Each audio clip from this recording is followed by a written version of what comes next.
Ya, terima kasih. Assalamualaikum warahmatullahi wabarakatuh. Mudah-mudahan semua peserta termasuk narasumber insya Allah diberikan kesehatan sehingga kita bisa menyelesaikan puasa ini dengan baik sampai nanti 1 Syawal. Salam hormat saya untuk Prof. Aidul, karena Prof. Aidul itu dulu yang mengenalkan saya ke UMS, yang ngajak saya mengajar di UMS saat itu adalah Prof. Aidul. Dan itu juga ada dulu pernah menjadi asisten saya kalau saya nggak bisa hadir, Pak Budi Kuswanto. Saya terakhir ketemu 3 tahun waktu ibu saya meninggal, beliau datang takziah ya di tempat saya. Baik, saya akan memulai, mungkin barangkali tidak harus 20 menit, kalau mungkin cukup kurang dari 20 menit barangkali juga lebih bagus ya. Yang pertama kita bicara dulu tentang apa itu Omnibus Law. Nanti saya akan menjadi 4. Omnibus Law itu apa? Urgensi Omnibus Law, kemudian proses hukum Omnibus Law, kemudian siapa yang diuntungkan dengan Omnibus Law itu. Pertama, kalau kita lihat dari sisi tata bahasa, ini sebenarnya kan dari Perancis ya. Omnibus Law itu artinya undang-undang yang besar, di situ memuat undang-undang yang lain, dan pada saat yang bersamaan dia juga mengatur ketentuan di undang-undang yang lain, atau lebih tepat disebut undang-undang ini undang-undang yang sifatnya lintas sektoral. Kalau kita lihat dari sistem hukumnya, Indonesia ini kan sebenarnya menganut paham civil law ya, jadi bukan common law. Kalau common law itu kan lebih cocok di negara seperti Amerika. Kalau kita ini Eropa, kita ini karena Belanda, kita mestinya Eropa kontinental, dan di Eropa kontinental kita tidak mengenal teori putusan jurisprudensi, itu tidak ada. Nah, kalau kita bicara bahwa tadi sebagai pengantar awal saya sebut bahwa dia mengamandemen beberapa undang-undang atau undang-undang ini bersifat lintas sektoral, memberlakukan satu undang-undang sebuah bis besar, di situ memuat banyak undang-undang. Pertama kita bicara dulu tentang proses pembentukan. Kalau saya mengatakan Belanda yang super canggih ya, terakhir saya ke Belanda itu tahun 2018 ya, Belanda itu penjaranya kosong, artinya mestinya perilaku masyarakatnya itu baik dan beradab begitu. Itu tingkat intelektualnya tentu lebih tinggi mereka, karena terbukti ahli-ahli hukum kita belajarnya ke Belanda. Mereka untuk bikin Omnibus Law itu membutuhkan waktu 5 tahun. Kalau kita 3 bulan atau 100 hari, maka muncul pertanyaan, sebenarnya kita ini mau membuat apa begitu ya. Nah, tahap kedua saya bicara tentang sisi proses pembentukan. Kalau kita lihat bahwa Omnibus Law tadi sudah disebut oleh Pak Rektor, itu dalam kajian sebelumnya berbicara tentang RUU Cilaka, rancangan undang-undang cipta lapangan kerja. Saya akan bicara bahwa draft awal dari Omnibus Law ini sudah cacat hukum, barangkali nanti dikoreksi oleh Prof. Aidul karena beliau pakarnya di situ ya. Yang pertama, kalau kita lihat prinsip pembentukan undang-undang ini ya, ini kan harus joint operation antara pemerintah di satu sisi, legislator DPR di satu sisi, atau senator di satu sisi. Kalau kita lihat proses pembentukan Omnibus Law ini kan tertutup, dan ini merupakan pelanggaran serius terhadap konstitusi. Kemudian yang kedua, eksekutif ini berbicara dari kapasitasnya, berbicara dari otoritasnya, tapi tidak memperhatikan nasib masyarakat yang terdampak. Karena undang-undang yang bagus itu harus 3 prasyaratnya. Dia memuat local content, yang ketiga dia memuat peradaban lokal, dan yang ketiga dia momentumnya sesuai. 3 hal itu tidak terpenuhi dalam pembentukan Omnibus Law. Nggak ada local content-nya, tidak ada wise kedaerahannya, dan momentumnya di saat orang sedang susah ekonomi, karena Indonesia sebenarnya problemnya susah ekonomi ya. Kemudian yang prinsip bahwa di pasal 28F Undang-Undang 45 itu kan hak masyarakat untuk mendapatkan keterbukaan informasi, dan itu tidak ada.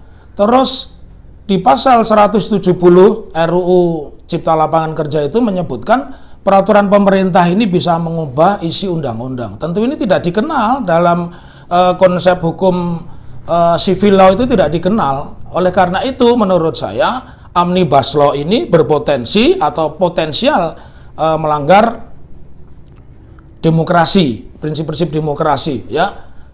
Kemudian kalau kita kaji lebih jauh bahwa banyak kewenangan pemerintah dalam membatalkan undang-undang. Ini mestinya kalau tadi saya bilang joint operation memang fungsi dari DPR itu harus joint operation. DPR membuat undang-undang disahkan bersama, atau sebaliknya pemerintah membuat undang-undang disahkan bersama lewat proses legislasi. Kalau itu dihilangkan, itu sama dengan menghilangkan roh fungsi elementer parlemen. Fungsi elementer parlemen itu kan tiga: satu legal drafter, kemudian fungsi budgeter, dan yang tiga controller.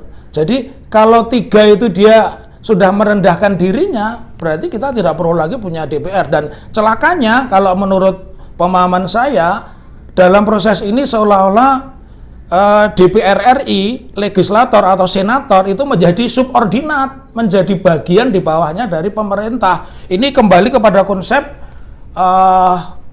pemerintahan yang lama gitu, ya.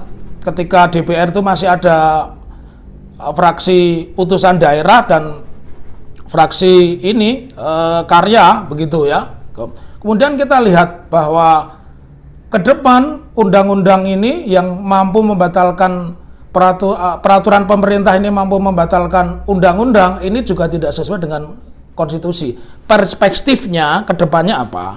Ke depannya pemerintah ini akan menjadi pemerintah yang sangat sentralistis. Semua kekuasaan ini berpusatnya nanti pada pemerintah atau presiden, karena peraturan pemerintah yang mampu mengubah undang-undang itu tidak masuk akal secara keilmuan, dan yang kedua tidak sesuai konstitusi. Mari kita lihat, ya, Undang-Undang 12 tahun 2011, ya, Yungto Undang-Undang 15 tahun 2019 tentang pembentukan atau penyusunan peraturan perundang-undangan, ya, itu di pasal 170 RUU Cilaka ayat 1 disebutkan bahwa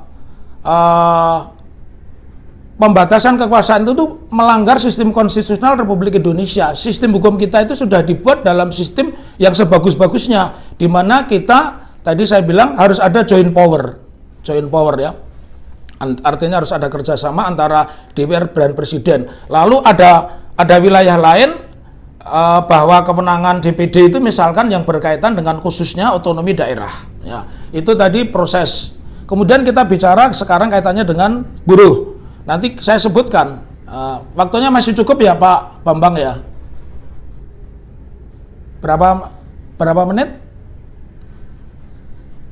Oh siap ya. Ya, saya akan coba tambahkan sedikit ya, bahwa yang paling berat dari Omnibus Law bagi buruh itu adalah ketentuan itu bertentangan dengan pasal 88 Undang-Undang 13 2003 atau Undang-Undang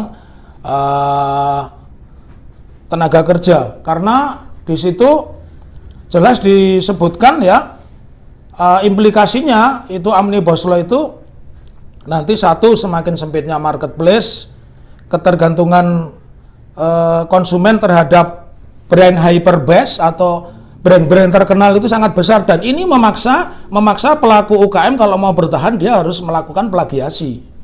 Kemudian akan muncul persaingan tidak sehat, ya, melemahnya daya saing dalam melahirkan produk-produk unggulan dan lebih mendorong masuknya investor asing. Nah, kita bisa lihat itu kalau itu nanti diundangkan, maka buruh itu memiliki 3 kelemahan sekaligus. Satu, buruh tidak punya social security. Apa itu? Buruh tidak punya kepastian jaminan sosial.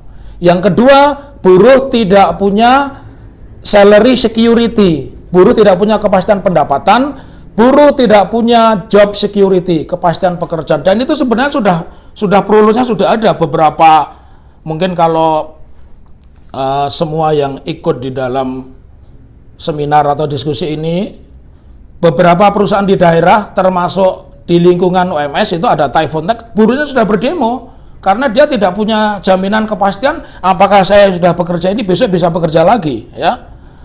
Oleh karena itu ada 9 ya, sebelum nanti tadi ketika kita bicara social security, ada 9 alasan yang menyebabkan menurut saya ini merugikan buruh. 1, hilangnya upah minimum.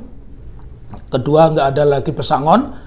Ketiga, offsourcing itu bebas di semua jenis pekerjaan. Ya. Kemudian pekerjaan kontrak itu tidak dibatasi jenis pekerjaan dan boleh dikontrak seumur hidup. Nanti coba kita praktekkan. Mahasiswa hukum coba mengadakan penelitian di Typhoon Tech. Itu pasti diperpanjang, setahun diperpanjang, ngelamar lagi setahun diperpanjang. Itu udah nggak boleh, bertentangan dengan Undang-Undang 13 2003. Kemudian PHK semakin mudah, waktu kerja yang lemah dan sangat eksploitatif, dan kita lihat mungkin menyimpang sedikit kasus kapal long line ya yang di China itu sebenarnya muaranya dari Indonesia. Itu dia direkrut oleh calo-calo Indonesia, akhirnya dia dipekerjakan dengan kasar ya. Kemudian potensi buruh kasar itu masuk ke Indonesia dalam jumlah yang sangat besar ya. Nah, yang paling parah nih, tidak ada lagi kejahatan korporasi. Artinya apa? Tidak ada sanksi pidana bagi pengusaha yang melakukan kejahatan ya. Karena hilangnya pasal 88 ayat 3 Undang-Undang Tenaga Kerja 13 2003 membawa dampak yang serius ya, sehingga tidak lagi ada perlindungan pengupahan gitu. Begitu barangkali Pak Bambang, ini luar biasa, ini saya dipertemukan kembali dengan orang-orang baik yang dulu mengajak saya mengenal kampus. Pak Fitri itu sebelum ngetop sering main ke rumah saya dulu sama Pak Eko. Kita dulu punya ini Yayasan Studi Sosial Surakarta. Salah satu risetnya adalah Prof. Aidul Fitri. Begitu dari saya, terima kasih. Assalamualaikum warahmatullahi wabarakatuh.